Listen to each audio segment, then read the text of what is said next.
एक बच्चे को आम का पेड़ बहुत पसंद था।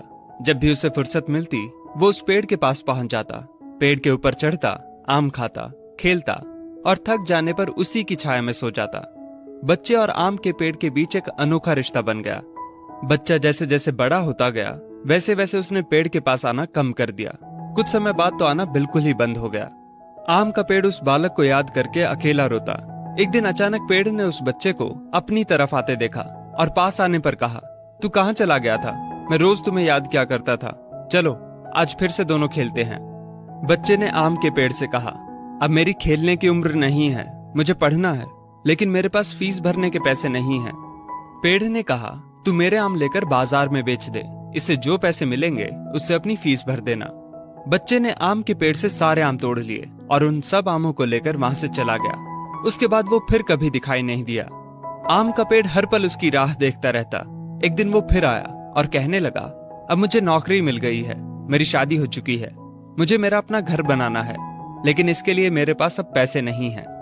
आम के पेड़ ने कहा, तू मेरी सभी डालियों को काट कर ले जा, उससे अपना घर बना ले। उस जवान लड़के ने पेड़ की सभी डालियां काट ली और लेकर चला गया। आम के पेड़ के पास अब कुछ नहीं था, वो बिल्कुल बंजर हो गया था, कोई उसे देखता भी नहीं था।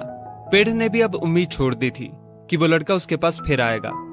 फिर एक दिन अचानक वहां एक बूढ़ा आदमी आया। उसने आम के पेड़ से कहा, शायद आपने मुझे पहचाना नहीं, मैं वही बालक हूँ जो बार बार आपके पास आता था और आप हमेशा अपने टुकड़े काट कर मेरी मदद करते थे।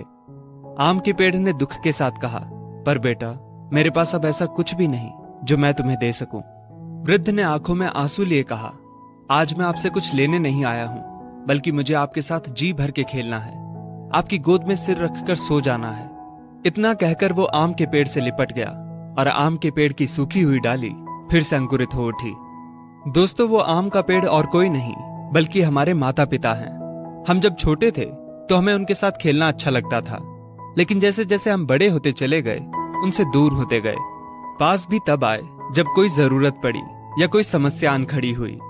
आज कई माँ बाप उस बंजर पेड़ की तरह अपने बच्चों की राह देख रहे हैं, जाकर उनसे लिपटें, उनके गले लग जाएं। फिर देखना वृद्ध अवस्था में उनका जीवन फिर से अंकुरित हो उठेगा। किसी कवि ने क्या खूब कहा है, बड़े बुजुर्गों की उंगलियों में कोई ताकत तो ना थी, मगर जब मेरा सिर झुका तो सिर पर रखे कांपते हाथों ने जमाने भर की दौलत दे दी। दोस्तों, इस वीडियो डाउनलोड मौज।